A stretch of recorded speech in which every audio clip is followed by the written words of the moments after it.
Hey everybody, please, seated. Thanks for coming. I used to do things like this without this, but at 65 I'm getting a little forgetful, so I got it here. Anyway, I'm here to give an introduction for Secretary Hegseth, who today is going to talk about how he's going to lead us in the transformation of the Pentagon, how we do things there. I'd also like to thank our great president, President Trump, for giving me the opportunity to serve our great nation. I mean, he's incredible, change agent, all the amazing things he's doing so quickly. And in that spirit, he has set the tone for all of us. And our secretary from day one has set such a great tone, a tone of warrior ethos, launching our goals to transform our department from the Department of Defense to the Department of War, to really substantially improve our readiness, our fighting capabilities, our culture, all of our capabilities, and to really be exceptional.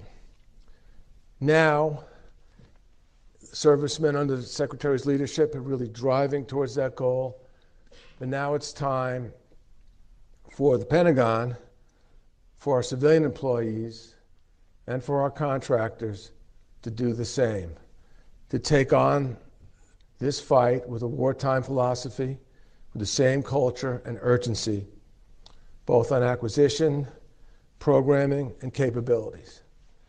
It's really important for our success. We're in the fight of our lives. We're against competition that's never been stronger, who are advancing rapidly, who are advancing urgently, and already have possessed great capabilities. We simply got to do better on our side of it. The Secretary will talk today about this transformation. He has set the tone of a changed culture in the Pentagon. It's through his, quite frankly, inspirational leadership that's enabled us civilians to really be able to do something different, to change, to be better. And that's our job. It has to come from the Pentagon, our people, as well as the contractors. The Pentagon is run well. The leadership is solid. The culture is good. The teamwork and partnership is exceptional.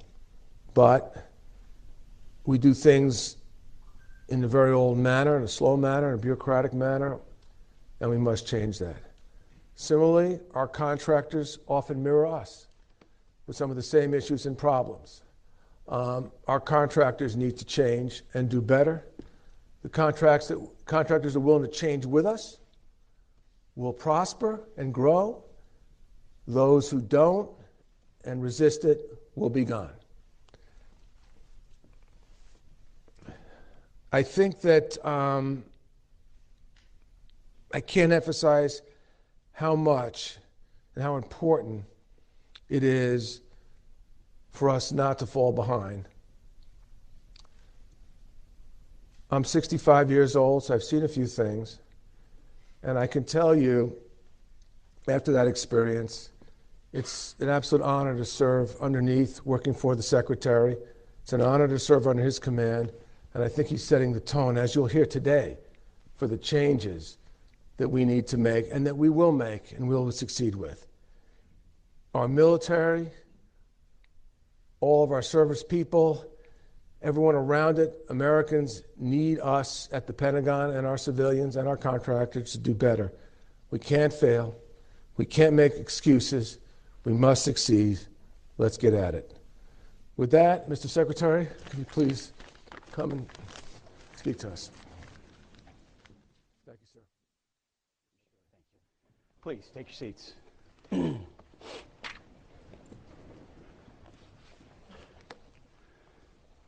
Well, members of Congress, Deputy Secretary Feinberg, this would not happen without you, without him, without what he's led.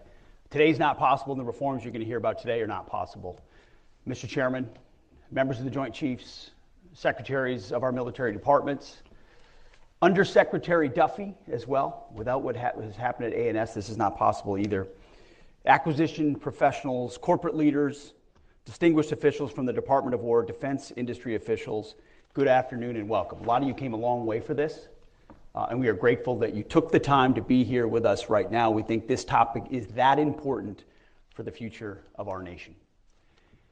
Today, I'd like to talk to you about an adversary that poses a threat, a very serious threat, to the United States of America. This adversary is one of the world's last bastions of central planning.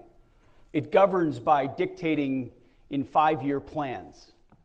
From a single capital, it attempts to impose its demands across time zones, continents, oceans, and beyond. With brutal consistency, it stifles free thought and crushes new ideas. It disrupts the defense of the United States and places the lives of our men and women in uniform at risk. Perhaps this sounds like the former Soviet Union, but that enemy is long gone. The foe I'm talking about is more subtle and implacable.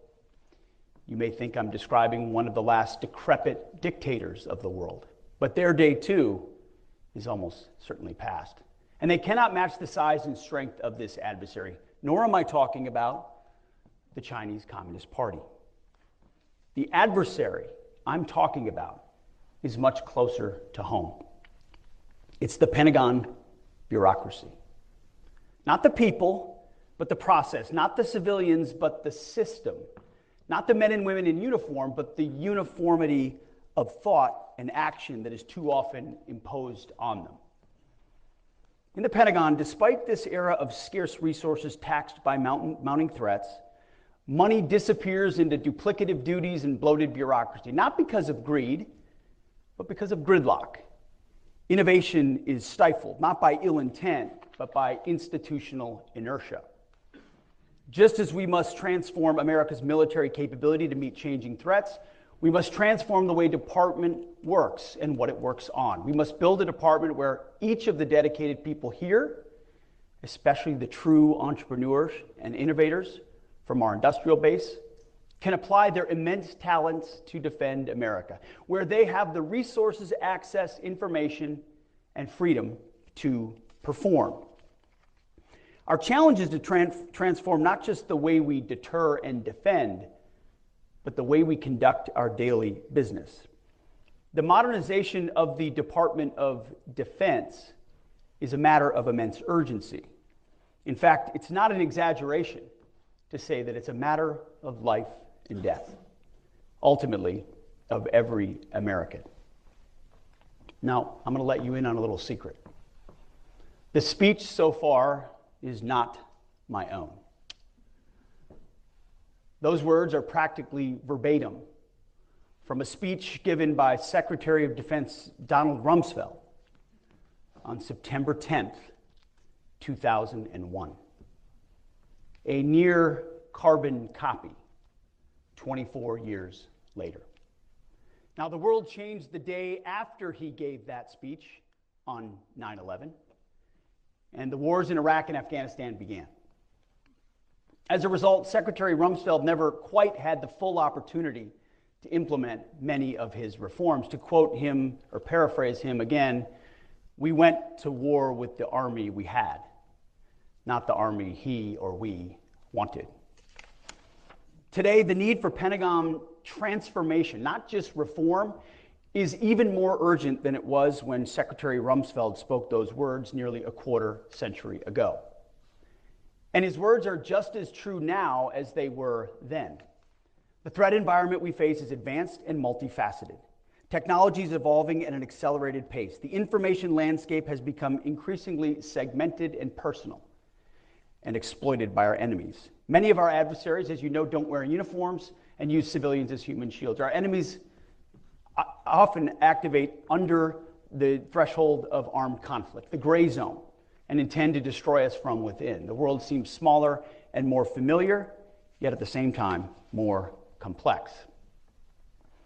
As I alluded to in my Quantico speech a few weeks ago, today we're undertaking a department-wide transformation of requirements, acquisition, and foreign military sales, addressing a core function of what we do at the War Department, identifying what our warfighters need, how we buy those capabilities, and then how we share those capabilities with our allies and partners, all in service of decisively winning any war that we must wage.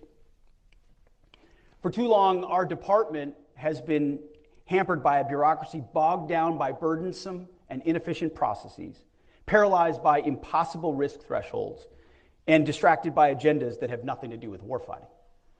Naturally, such a system gives rise to a certain culture within the organization, and people adapt to that culture in order to thrive within it. The institution shapes the individuals as much as the individuals shape the institution. It becomes mutually reinforcing, and over time, the prevailing pattern becomes more and more entrenched, risk-averse, and immovable, to the point that the whole psychology of the department is stuck in a system in which process, not outcomes, matter the most. Previous administrations have tried and failed to address these issues, seeking to go around the process rather than confront it head on, leaving our military and our industrial base weaker as a result. The department's perverse process has in turn fostered a culture in today's defense industrial base that makes it unlike any other American market, uniquely tailored to the Pentagon in the worst way. Unstable demand signals, uncertain projections, and volatile customer base has caused the defense industry to adopt the same entrenched, risk-averse, and lethargic culture that we have in government. The result, an absence of urgency, a fear of innovation, and a fundamental lack of trust between the military customer and our limited, more limited than it should be, defense industrial base. What's worse, the defense industry financially benefits from our backwards culture. Schedule overruns, huge order backlogs, and too predictable cost increases become the norm. Our military and our taxpayers need a defense industrial base that it can count on to scale with urgency in a crisis, not one that is content to wait for money before taking urgent action. This relates to the whole industrial base, and most importantly to the large primes that we do business with today. These large defense primes need to change to focus on speed and volume and to invest their own capital to get there. If we do that, the Department of War is, of course, big-time supportive of profits. We are capitalists, after all. But if they do not, those big ones will fade away. We've all heard this sort of talk before. Transformation of our acquisition process is a war of attrition, a war that we intend to win. Day by day, week by week, month by month, year by year. I'm telling you, Feinberg and Duffy won't stop. It's been the department's fault for far too long that we're in this predicament. And it will take a focused and sustained effort to succeed, and succeed we must. We will no longer ignore the plank in our own eye. The goal of this speech is not to name and shame people or companies or departments. Many of you have done important and patriotic work for our nation and this department for years. Many for decades. But rather, I wanted the opportunity to look you, my fellow patriots, straight in the eye and tell you how important you are. You will determine whether we deliver for our warfighters. You will determine whether we win our next war. Either you, our companies, our industries, our defense industrial base deliver, or we fail. It is literally life or death. Every dollar squandered on redundancy, bureaucracy, and waste is a dollar that could be used to outfit and supply the warfighter. We must wage an all-out campaign to streamline the Pentagon's process, to unshackle our people from unproductive work, and to shift our resources from the bureaucracy to the battlefield. Our objective is simple: transform the entire acquisition system to operate on a wartime footing, to rapidly accelerate the fielding of capabilities and focus on results. Our objective is to rebuild the arsenal of freedom. American industry and its innovative spirit are begging to be unleashed to solve our most complex and dangerous warfighting problems. We need to get out of our own way, out of your way, and enter into real partnership with you, rather than overprescribe and decelerate your natural progress. In turn, industry needs to perceive business with the Department of War from the perspective of growth and assume risk to partner with the United States. Speed and a focus on outcomes are fundamental to successful deterrence. Our warfighters require the depth of capabilities to deter any aggression and, if necessary, decisively defeat any enemy that dares to challenge America. We're talking here about transformation, not toothless reform, and we're seeking it fast. Now, some will say that any effort to reform the Pentagon bureaucracy is punishment for real or perceived slights. We think that's nonsense. I'm not here to punish, we're here to liberate. I'm not here to reform, but to transform and empower. We mean to save the bureaucracy from itself. Because the chairman and I talk about this all the time. This is a 1939 moment, or hopefully a 1981 moment. A moment of mounting urgency. Enemies gather, threats grow, you feel it, I feel it. If we are going to prevent and avoid war, which is what we all want, we must prepare now. Our adversaries are not sitting idly by, they're moving fast. They're developing and delivering new capabilities at a rate that should be sobering to every American, especially those who work in the Pentagon and in the defense industrial base. Their ambitions and intentions are bold. Their actions speak volumes, and frankly, at times we've been too damn slow to respond. But before we get too far along, when it comes to transformation, let me give some credit where credit is due. President Trump has led on this, issued 4 executive orders directing transformation of defense acquisition, spurring innovation of the defense industrial base in particular, and the entire federal procurement process and foreign military sales in general. That's because the president recognizes one simple fact: America's military is the greatest in the world by far, and we must keep it that way. Our commander-in-chief is leading the way, affording us, this is what is so key in any effort like this, affording us the top cover to do big, hard, and necessary things quickly. Members of the House and Senate Armed Services Committee, on a bipartisan basis, have advanced proposals to reform Pentagon procurement through the SPEED Act and the Forged Act. Through their close collaboration and extensive exchanges with Congress, much of what we are planning and announcing directly reflects the insights and reform ideas that have emerged from those ongoing partnerships. Many of the changes we're implementing today are the direct result of those congressional engagements, and we look forward to continuing this vital collaboration as we transform the department. So I want to thank Chairman Wicker and Chairman Rogers, especially for their leadership on these issues. Together, these executive orders, the congressional reforms, and the efforts by the services and department leadership, many of which are already underway, will enable 5 broad transformations. 1, inspire American industry to become a wartime industrial base that focuses on speed and volume through reliable demand and adaptable business practices for current partners and new entrants alike. 2, unleash the defense, industrial, and government workforces by incentivizing progress over process.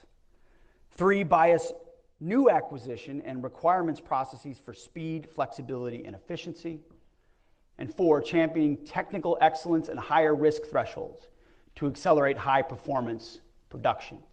And 5, provoke war speed or warp speed by procuring rapidly and sustaining readily cost effectively as the default, not the exceptions. So in short, those are broad principles. We mean to increase acquisition risk in order to decrease operational risk. Let me say that again. We mean to increase acquisition risk in order to decrease operational risk.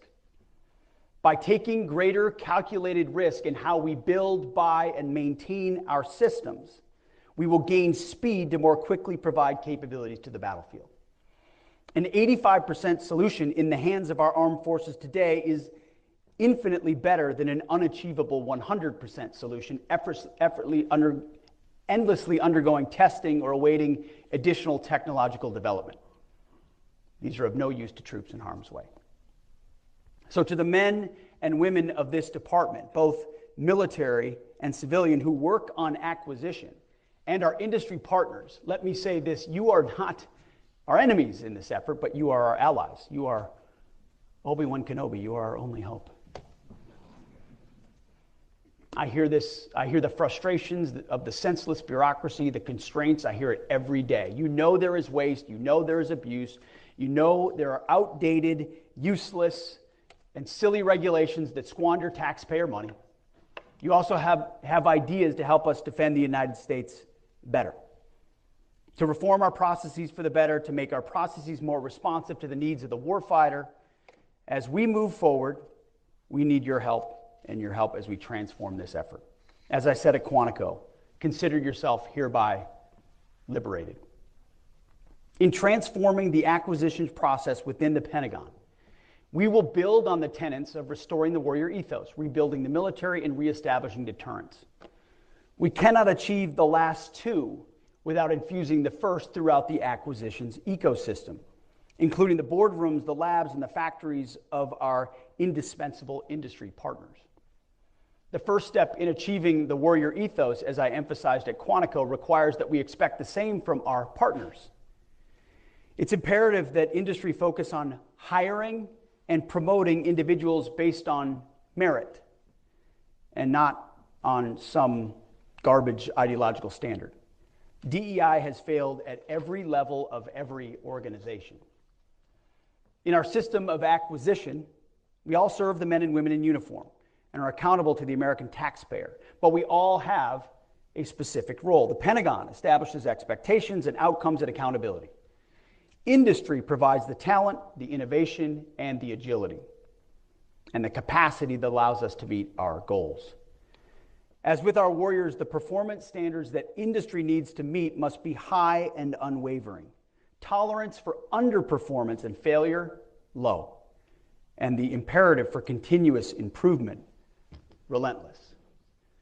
To achieve these goals, it's paramount that human capital decisions across the entire warfighting acquisitions enterprise are predicated upon merit and optimally enable the recruitment, retention, and mobility of our nation's best talent. Just as I told the uniform ranks, personnel is policy, so too in acquisition. Human capital decisions focused on hiring, promoting, rewarding, and accountability will directly determine the success of acquisitions reform. And more importantly, whether or not we save our republic. That's how important it is.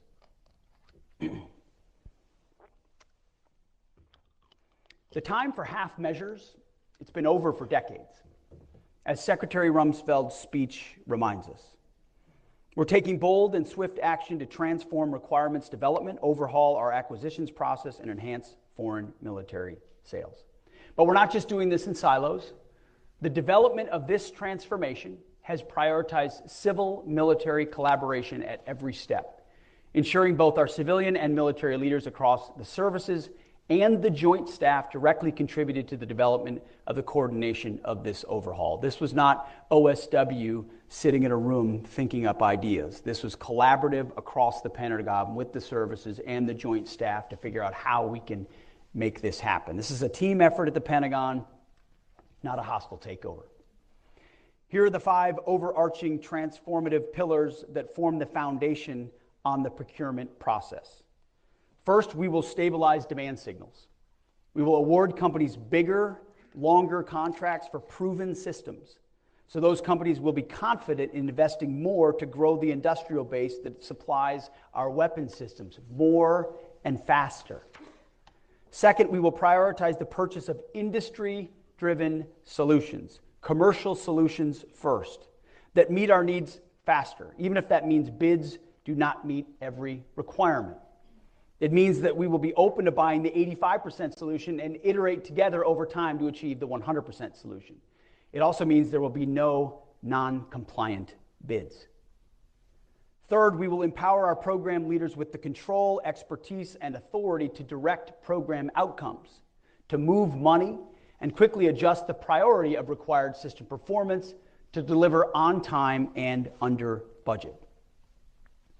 Fourth, we will inject urgency and excellence into the DIB.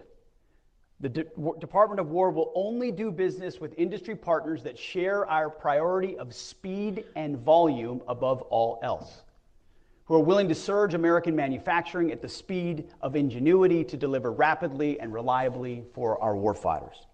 And fifth, regulatory reform. We will remove excessive and burdensome FAR and DFARS rules, reporting requirements, accounting standards, excessive testing oversight, excessively long studies and analysis. Anything that unnecessarily slows down government contracts will be eliminated. So the bottom line is this. These changes will move us from the current prime contractor-dominated system defined by limited competition, vendor lock, cost-plus contracts, stressed budgets, and frustrating protests to a future powered by a dynamic vendor space that accelerates production by combining investment at a commercial pace with the uniquely American ability to scale quickly. Taken together, we will rebuild the defense industrial base into a new arsenal of freedom. What we're doing today marks a new horizon for how we acquire and deliver warfighting capabilities. We are prioritizing speed, flexibility, competition, and calculated risk-taking. We will buy commercial solutions to the maximum extent possible, practicable, and will ensure our systems can produce at scale and relentlessly focus on delivering modern lethal weapons to our warfighters. End of story. To fix this entire process, we need to fix the heart of it all, which is requirements. For decades, our requirements process, under the name, and you know it well, Joint Capabilities Integration Development System, or JCIDS, has become an inefficient bureaucratic system in need of a complete overhaul. Which is why today, at my direction, we are transforming the department's process for joint requirements determination. Re-envisioning the requirements process is a decisive step in rebuilding the nation that once led the world in turning ideas into combat power, thoughts into lethality. I am canceling JCIDS, which moved at the speed of paperwork, not war. To put it plainly, JCIDS became a years-long bureaucratic anchor that dragged us down while our adversaries surged ahead with purpose and precision. JCIDS was focused on defining systems requirements, staffing them through countless oversight boards, and then locking them down, while threats and technologies continued to evolve. To validate requirements documents, JCIDS often took over 300 days. Yes, 300 days to close to one whole year just to approve a single document. By the time it got stamped, and it probably was stamped, the threat had changed and the warfighters' needs had shifted. The process was so complicated that there is a 400-page instruction manual just to understand it, imposing endless templates and layers for review. JCIDS had dozens of reviewers and sign-offs and hundreds of comments to approve a single document. It's its own ecosystem, most of which added little to no value. We tried to please everyone, so we chased consensus instead of clarity. It became a go-along-to-get-along process. The result? Overspecified requirements that satisfy everyone and serve no one. A process built to serve the process. Our industry partners know the biggest obstacle isn't technology, it's our processes. Requirements are unclear or overly prescriptive and even contradict themselves, like that last sentence. They're either so rigid that they strangle innovation or so vague that nobody knows what done actually looks like. Contractors waste time guessing instead of building. The result, cost overruns, frustration on both sides, and delayed delivery to the warfighter. What industry is asking for is simple: clear, stable problem statements, provided early enough to plan, hire, and train the workforce, and then invest in capital modernization. We rarely engage innovators early, and when we do, the process tries to retrofit their ideas into outdated formats. Existing industry partners who understand the cumbersome process don't even bother to innovate. They know there is no upside to innovation. Rigid standards and archaic templates choke the agility that we need. That's why innovation groups exist to bypass JSIDs entirely and deliver faster. The lesson is obvious. If we want innovation, and we desperately do, we must build a requirement system that welcomes it instead of smothers it. You can catch a glimpse of where we're moving when it comes to our commitment to acquiring critical munitions and the Golden Dome. Secretary Gates, for example, circumvented the Pentagon process to quickly develop and field the MRAP. Now, we're already moving at wartime speed on both of those, Golden Dome and munitions, working outside the slow bureaucratic process. But we shouldn't have to go outside the process to make it work. Urgent needs are met by circumventing it. We can't rely on that. Instead, the entire process must move at the speed of critical munitions, Golden Dome, and the MRAP. In short, we can't continue making big promises we can't keep. The people who define what we need aren't linked to the people who control the money or build the systems. So requirements move forward on paper, but the funding and execution don't follow. By the way, if folks are watching this on Fox, their eyes are rolling over. But everyone in this room understands exactly what I'm talking about. The result: plans without resources, programs without liftoff, and warfighters waving for capabilities that arrive late or never arrive at all. No feedback loop, no shared priorities, and no accountability. Until we connect need, money, and delivery under one roof, we keep producing wish lists instead of weapons. President Trump recognized the reality and challenged our department to adopt a wartime mindset, to confront the bloated and inefficient bureaucracy. And that is why today, at my direction, we are undertaking a series of actions that immediately and fundamentally change how we develop requirements, to get capabilities into the hands of our warfighters at speed. We're ending a system that was built for paperwork, not mission.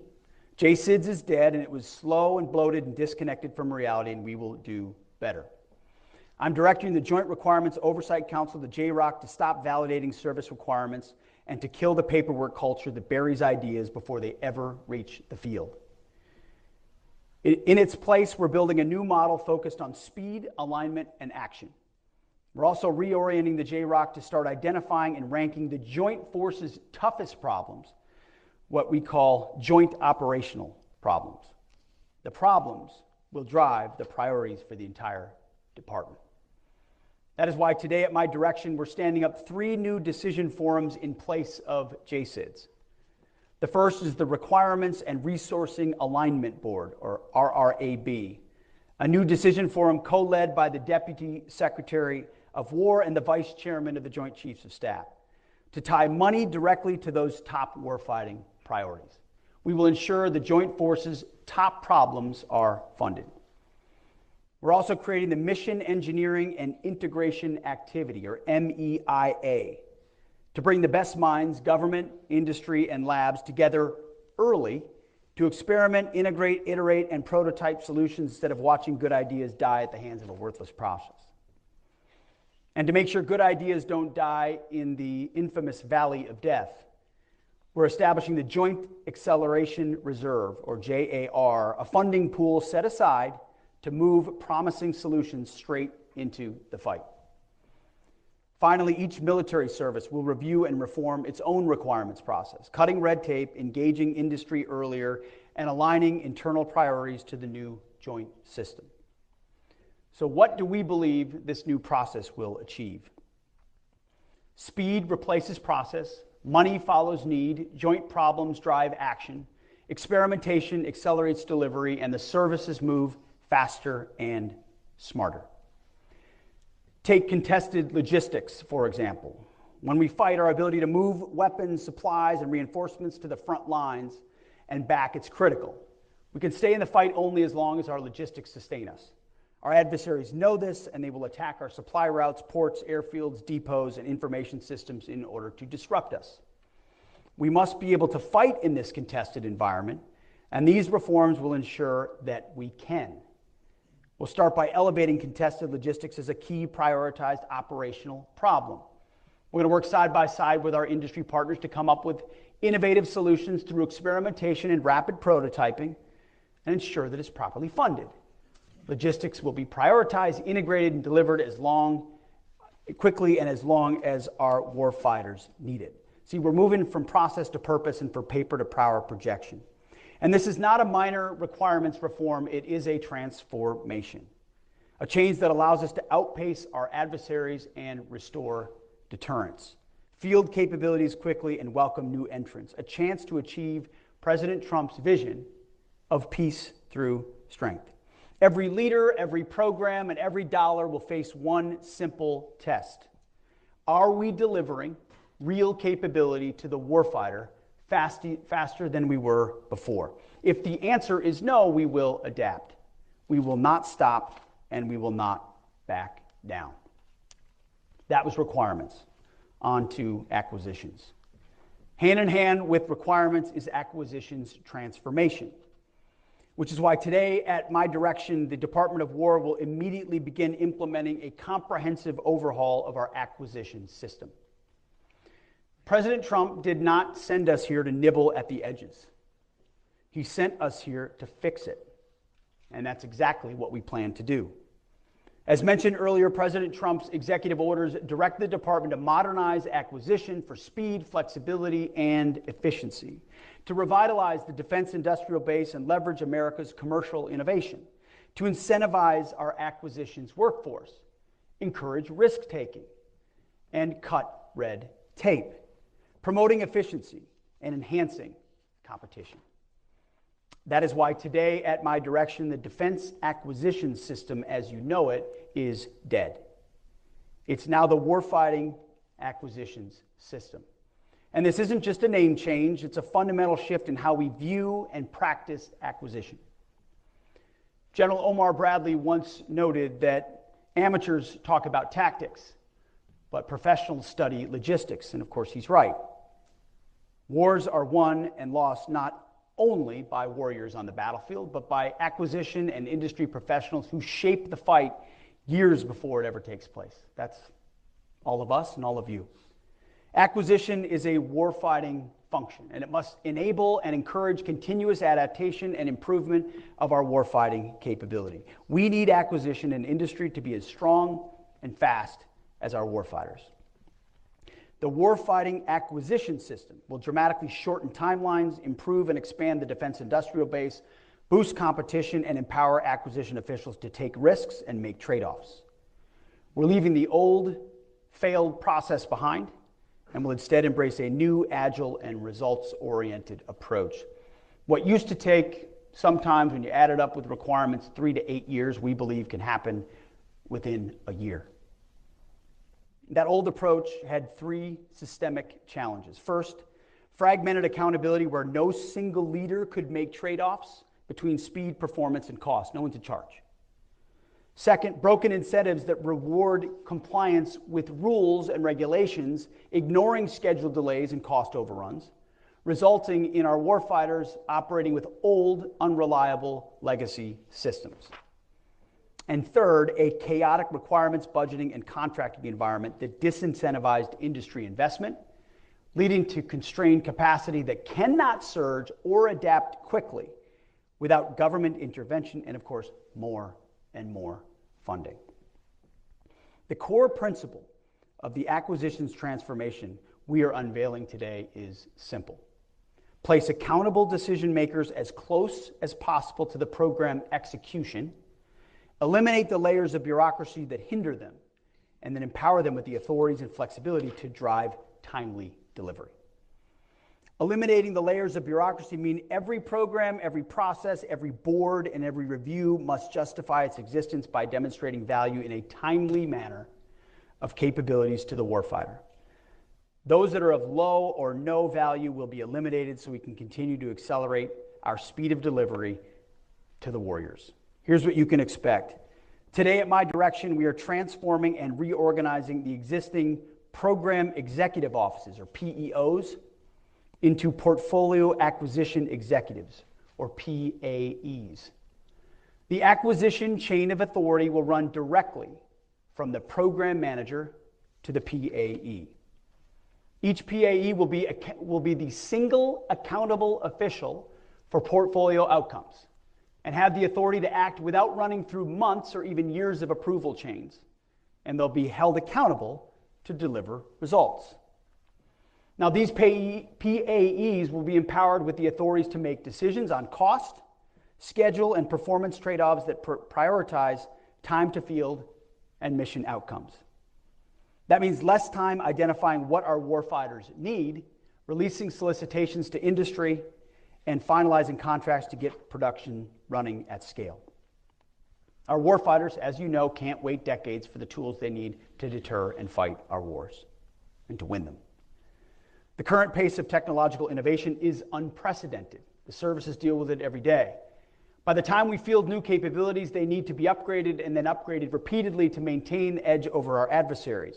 And it's not just software that needs regular updating, but the critical components as well. But the time to make those updates in production, let alone putting them in contract, is delaying schedules by years. Everyone in here knows it. Years. And we're done with that status quo. Which is why today, at my direction, the Department of War will issue guidance within the next 180 days for portfolio acquisition executives to implement several game-changing practices. We will establish adaptable test approaches that enable rapid certification, evaluate multi-track acquisition strategies to allow third-party surge manufacturing capacity, maintain a standard to carry at least 2 qualified sources through initial production. And lastly, we will establish module-level competition through modular open systems approach. The Department's Office of Research and Engineering, led by Undersecretary of War Emil Michael, along with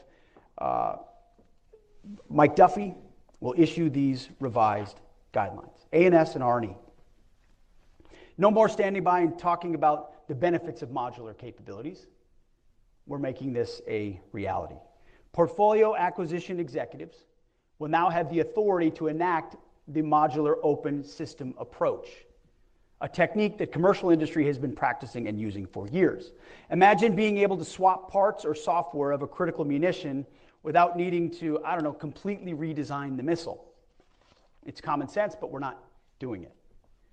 Updating our lethal capabilities in real time should be the norm, not waiting years to redesign, produce, and field a platform just to have it just in time for it to undergo another round of updates. Around-the-clock software updates should be a given, just like on your smartphone, to improve performance and critically protect our infrastructure against rapidly evolving cyber threats. It's all about empowering innovation and not stifling it.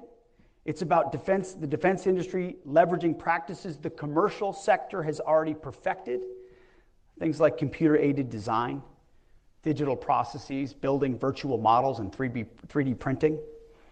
We will break down monolithic systems and build a future where our technology adapts to the threat in real near time. Contracting officers will be embedded within program teams and accountable to program leaders, shoulder to shoulder with our engineers, operators, and warfighters, the ultimate end users, who can provide critical real-world user feedback to the engineers. Contracting officers' performance will be judged not on mindless compliance with thousands of pages of regulations, but on mission outcomes. The portfolio chain of command are the ones in charge. They're responsible for mission success. If the mission is not successful, there will be real consequences. We will ensure accountability by extending PAE tenure to be longer than the current PEO service times. We will leverage taxpayer dollars in a more accountable, flexible, and deliberate manner to maximize their value across capability portfolios. We will shift funding within portfolios' authorized boundaries, swiftly and decisively to maximize mission outcomes. If one program is faltering, funding will be shifted within the portfolio to accelerate or scale a higher priority. If a new or more promising technology emerges, we will seize the opportunity and not be held back by artificial constraints and funding boundaries that take months or even years to overcome. And we will partner with Congress at every step of the way for seeking maximum flexibility empowered by transparency. Instead of each program acquiring its own infrastructure, portfolios will invest in common platforms, interfaces, and test ranges. No more endless delays or bureaucratic gridlock. No more customized acquisition pathways. The battlefield doesn't work that way, and neither should our capability development. Programs will be schedule-driven with fixed delivery cycles that embrace learning through iterative development. Our combatant commanders will get operational capabilities years earlier on mature technologies before the threat window actually closes. We will require rapid fielding dates with clear goals for unit cost ceilings and reasonable mission effectiveness standards. All other attributes must remain tradable. We will be agile and respond to rapidly changing threats and battlefield conditions, empowering the PAE to seek deviations, waivers, and delegation authorities to deliver a highly responsive acquisition capability. We will eliminate unnecessary technical standards and compliance requirements that add little or no value to fielding lethal capabilities. We will create lean technical advisory processes to inform accelerated decision-making. We want technical rigor without sacrificing speed. Technical rigor will only come from people most engaged in the program, and they should have a large voice in the process. No more lengthy, inefficient reviews by people who are out of the loop and add nothing but time to the process. We will focus on the operational problems that material solutions are intended to address. We will prefer alternate proposals or solutions that deviate from stated requirements but more effectively achieve operational objectives. Evaluation criteria will focus on mission effectiveness, not specification compliance. We're not just buying something. We're solving life and death problems for our warfighters. We're not building for peacetime. We are pivoting the Pentagon and our industrial base to a wartime footing. Building for victory should our adversaries FAFO. That's why today, at my direction, the Department of War is delivering a plan to streamline test and evaluation requirements. Testing early and often is essential at certain stages of development, but testing for the sake of testing inhibits progress and delays delivery.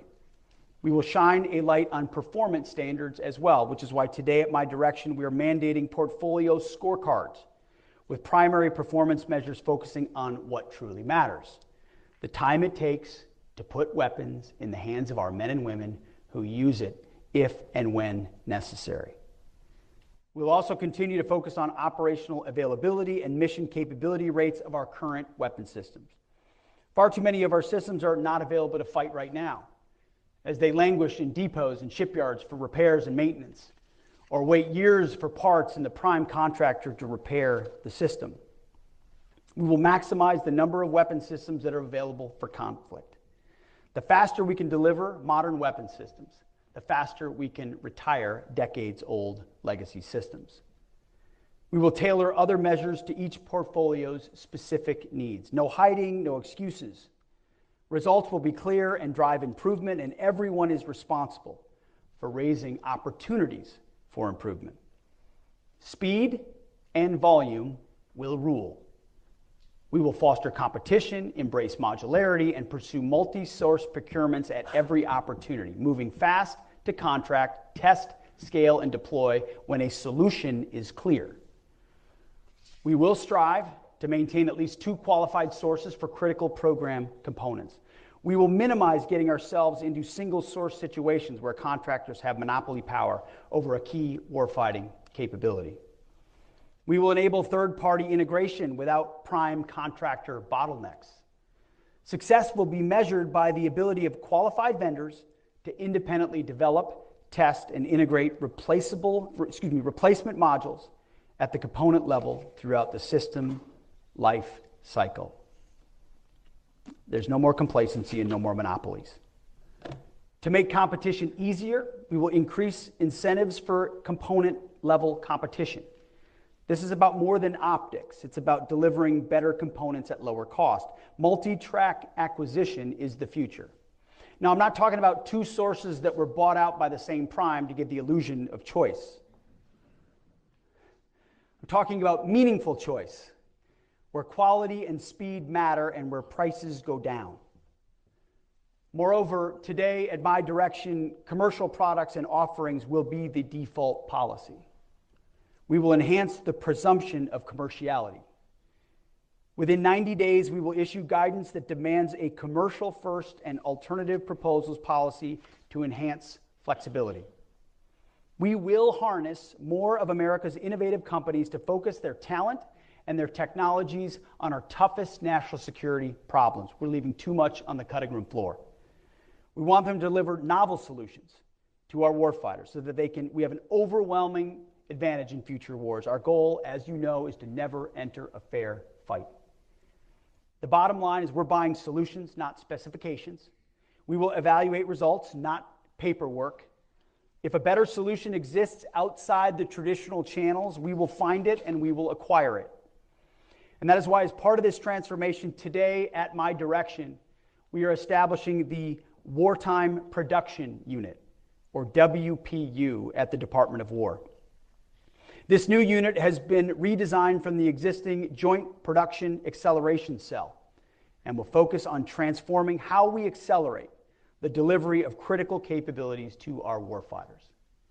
We will accomplish this by leveraging a dedicated deal team, empowered to forging groundbreaking business deals that revolutionize production capacity and completely overhaul contract execution. The deal team will reinforce our contracting workforce, enabling them to work with newly empowered PAEs to negotiate with vendors based on a broader perspective of the vendor's total book of business within the department, rather than through the lens of a single program, creating leverage and incentives not previously applied. This deal team will craft financial incentives that drive contractor performance, demanding on-time delivery of the weapons our warfighters desperately need. It's about faster negotiations, better results, and a commitment to complete transparency and cooperation between the government and our industry partners. The Wartime Production Unit will manage and execute direct support for our top acquisition production priorities. To ensure that we have the best minds in the business, we will bring in a wide variety of the nation's most talented experts to advise on industrial production optimization. We have already been doing this, we are doing it, and it's been led by the Deputy Secretary of War, and the results thus far have been fantastic. We plan to scale it and scale it quickly. Many talented operators are already on board at the Pentagon. Former industry executives who are serving our country to drive success. We call them Business Operators for National Defense, or BOND. I encourage those listening who are interested to reach out if you have the skills to contribute to the defense industrial renewal we are embarking on. This may seem like an obvious change, but it's new for our department to empower world-class operators to help drive necessary change from the Pentagon to industry. This initiative is not a pilot program. It's a fundamental shift in how we arm our warfighters. We are committed to dominating the modern battlefield, and that domination starts with a wartime industrial base focused on execution and operational success. As you know, everyone in this room knows, building the arsenal of freedom will not happen overnight, and it will require considerable investment and resolve to expand the department's buying power. As you're all familiar, the cycle of annual budgets limits the department from providing long-term demand signals to industry. However, there's a world of opportunity with alternative investment strategies to expand our industrial base. And that is why today, at my direction, the Department of War will publish new guidance to ensure that there are clear incentives for contractors to deliver on time, increase production capacity, and have the demand signal needed to attract private investment. We will encourage and accelerate creative strategies in investment, contracting, and procurement to scale production, expanding the DIB with new entrants and incentivizing companies to spend more of their own capital to revitalize our DIB and supply our warriors. We will drive strategies that create stable, clear, and consistent demand signals for industry to invest and scale production of lethal capabilities. This includes partnering with Congress to secure legislative authorities and appropriations flexibility needed to make the department a more predictable partner for industry, enhanced multi-year procurement authorities, guaranteed purchase orders, and stable funding mechanisms that will be the foundation for unleashing unprecedented private sector investment in defense production capacity. This will build on the great work already done to improve the PPB&E process and how CAPE and Comptroller interact with Congress. We commit to doing our part, but industry also needs to be willing to invest their own dollars to meet the long-term demand signals provided to them. Industry must use capital expenditures to upgrade facilities, upskill their workforce, and expand capacity. If they don't, we are prepared to fully employ and leverage the many authorities provided to the President, which ensure that the department can secure from industry anything and everything that is required to fight and win our nation's wars. Our national security comes first. You, our friends among industry, must realize that we appreciate your need to make a good margin and a profit as capitalists. But you must invest in yourselves rather than saddling taxpayers with every cost. For those who come along with us, this will be a great growth opportunity and you will benefit. To industry not willing to assume risk in order to work with the military, we may have to wish you well in your future endeavors, which would probably be outside the Pentagon. We're going to make defense contracting competitive again, and those who are too comfortable with the status quo to compete are not going to be welcome.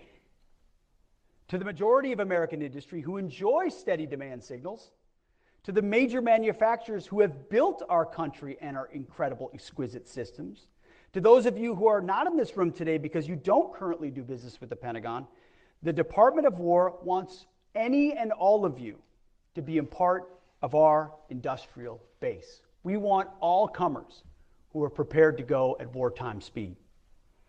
We're committed to being better customers, and this acquisition transformation demonstrates our commitment. The Deputy Secretary of War has already reached out to many of you to gauge your interest. I've talked to a lot of folks. We've never had a deputy like this man who has the business background and experience that he has, and we're leveraging the hell out of it. On behalf of the department and our country, I encourage you to answer his call when it comes. None of this transformative effort would be possible without a massive culture change amongst our acquisitions workforce. The Defense Acquisition University is obsolete. It must become an incubator of acquisition excellence and urgency. That is why today, at my direction, we're immediately transforming it into a competency-based educational institution named the Warfighting Acquisition University. It will be the launching pad of our acquisition workforce, imbued with a transformative and warrior mindset. The same warrior ethos I invoked in Quantico must extend across the acquisitions ecosystem to contracting officers, program managers, systems engineers, and requirements developers. The patriotic men and women in this audience who architect, develop, and procure the world's most lethal and capable technology must be unleashed to deliver the arsenal of freedom faster than we ever have before. The Warfighting Acquisition University will prioritize cohort-based programs combining experimental and project-based learning on real portfolio challenges, industry government exchanges, and case method instruction that develops critical thinking and rapid decision making. No more sitting in classrooms, learning about failed processes of the past. Our acquisition system is only as good as our workforce. Trust me, I understand the challenges of the workforce. Portfolios and programs can't succeed when leaders rotate out every 2 years. Greater stability ensures deeper insights into technology, relationships with companies, personnel development, and accountability to deliver outcomes. And that is why today, at my direction, the department is developing policies to create blended career paths of key portfolio and program officials, extending their tenure by requiring 4-year minimum terms with 2-year extensions, and tying their incentives to competition, capability delivery time, and mission outcomes.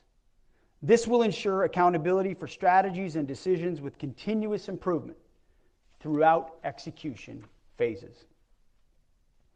Again, we're not just making tweaks. We are fundamentally changing the way we do business. These are not just words. We've already done a great deal of the work. In fact, the new acquisition transformation strategy is being released today.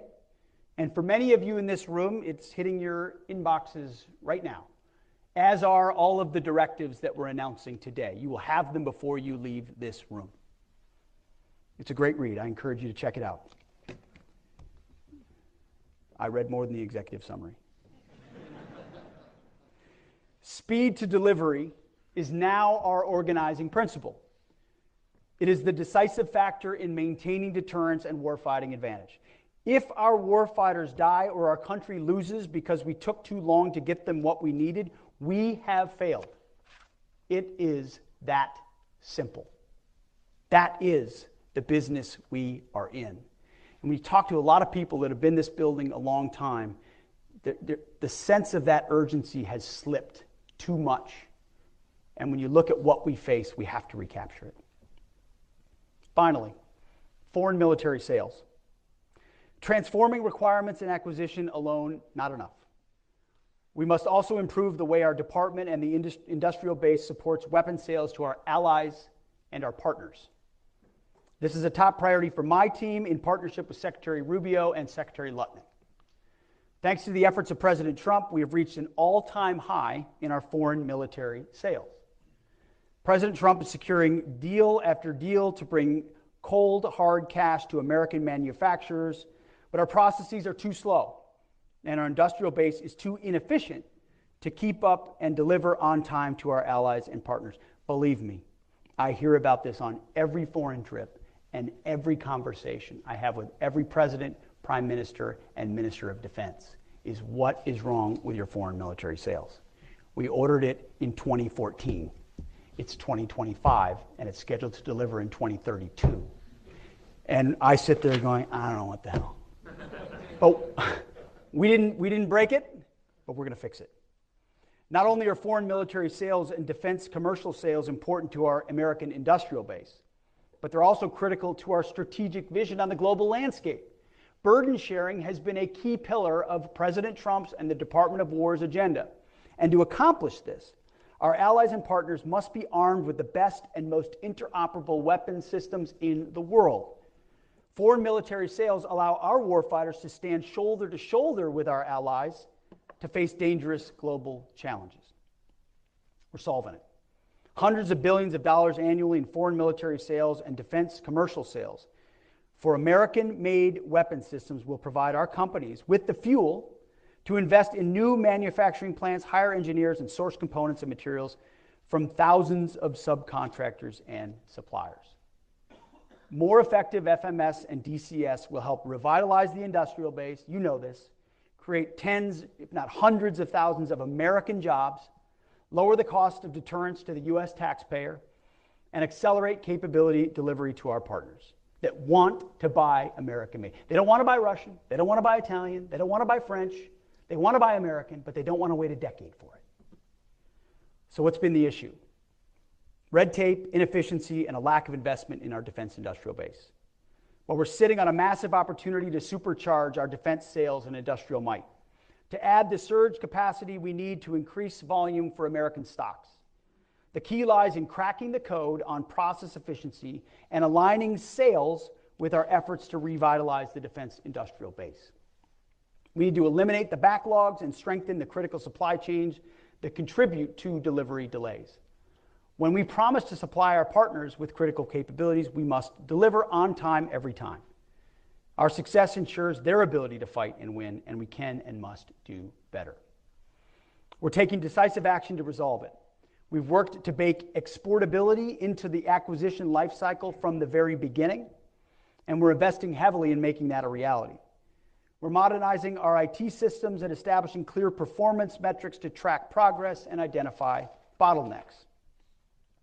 At the operational level, some of our combatant commands, I've seen it firsthand, have similarly begun moving out to remove FMS process inefficiencies at the tip of the spear in theater. But the next step is a crucial one, and that's why today, at my direction, I'm directing the realignment of operational control of Defense Security Cooperation Agency, DSCA, and the Defense Technology Security Administration, DTSA. We're moving it from under the Secretary of War for Policy to the Undersecretary of War for Acquisition and Sustainment. So from policy to A&S. Now you might ask yourself, how does an internal Department of War shift in reporting structures make any difference? It makes a huge difference. In delivering defense articles and services to our allies and partners, it's a complex process, and success demands a unified approach across the entire acquisition lifecycle. From the first dollars invested in research and development, all the way through maintenance and delivery of spare parts. When a foreign partner or ally needs to acquire a new capability from the United States, we need to ensure that the department's own processes are efficient, effective, and primed to rapidly review those capabilities for transfer or place them on contract and then delivered as quickly as possible without impeding deliveries to the U.S. warfighter. By planning against a total aggregated picture of global demand against our industrial might, we can achieve breakthrough results, rapidly equipping our allies, bolstering global stability, and projecting American strength. That's exactly what this realignment gets after. By aligning DSCA and DTSA under A&S, we provide leadership focus and establish clear lines of accountability. We're better integrating FMS with our warfighter acquisition system and our defense industrial base activities. What you get is stronger cohesion of our acquisition, security cooperation, and technology security enterprise.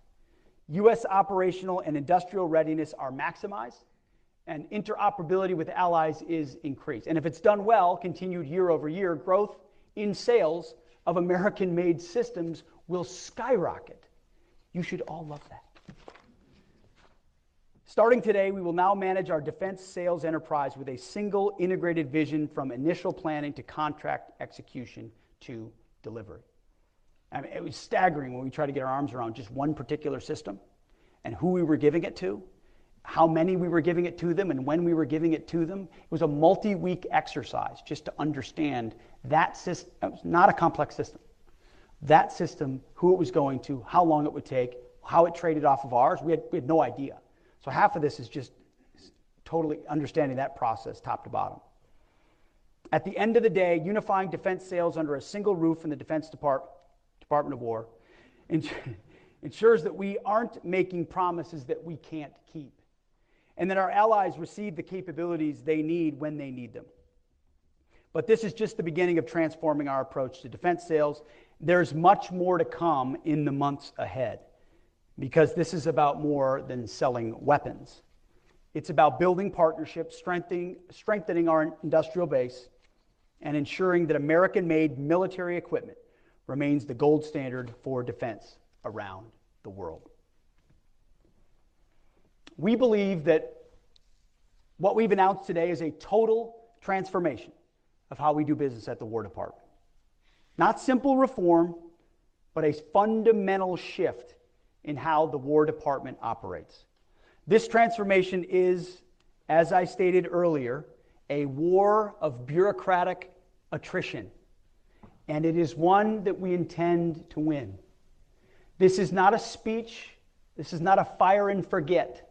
This is the beginning of an unrelenting onslaught to change the way we do business and to change the way the bureaucracy responds. We will not relent, and we probably won't sleep, because we believe it's that important for our warfighters in the field. We're moving away from a culture of bureaucracy and risk aversion and embracing a culture of agility, innovation, and results. We will revitalize our defense industrial base by changing how we do business with our current defense contractors, fostering competition, and embracing commercial solutions. By the way, some of our services have already done great work in these spaces. So this is not to say there hasn't been a running start with some of our services on this, and I want to acknowledge that. This is building on top of that, frankly, taking some of those lessons learned and accelerating them into what we're doing department-wide.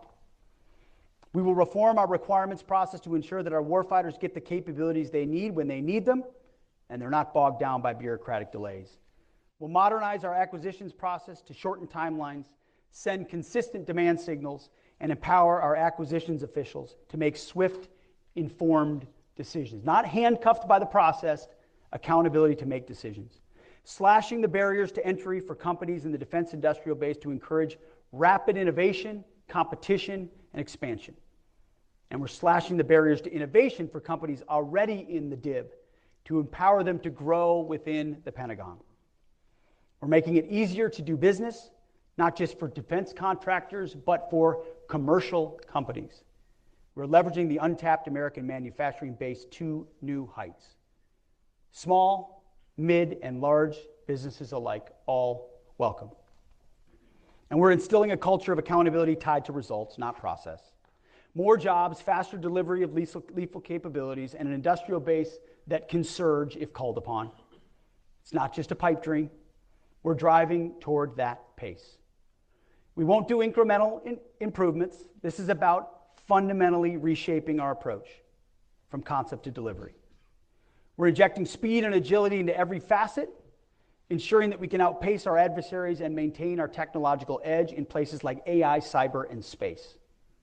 It's not about building a military that is not only strong, but it's how to be adaptable, resilient, and ready to meet any challenge with a magazine depth that makes sure that any fight we choose or that which is thrust upon us is an unfair battle. So much of this is about magazine depth. Not just about what we can make, it's how much of it can we make and how quickly can we deliver it. We're not just building a stronger military today, we are laying the foundation for continued dominance in the decades to come. We intend to build a dynamic and responsive system that can adapt to emerging threats and leverage new technologies.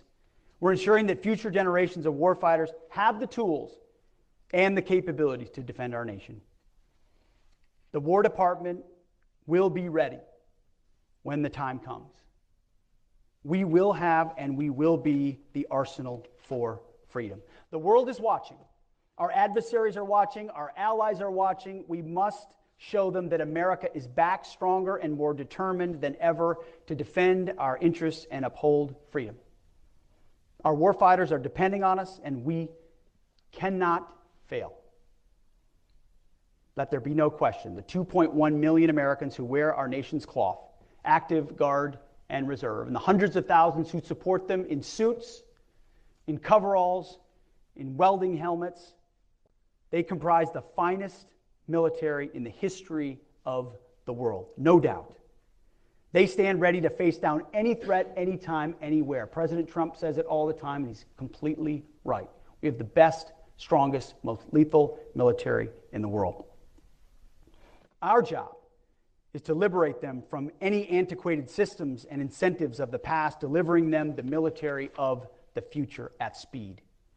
We know the threat. I know the threat. You know the threat. We know the environment. This is our moment. May we leave here with a renewed sense of purpose and a shared commitment to action, because you're definitely leaving with a full inbox. If we must, we will go to war with the military and equipment we have, and we will win. We have the best and the strongest. But today, let's build on the vision of what Secretary Rumsfeld aspired to in his September 10th, 2001 speech. Building the military we want and the military we need. The arsenal of freedom. That, my friends, is what we owe our warriors, present and future. So thank you all for what you do. May God bless you, and may God continue to bless our great republic. Thank you.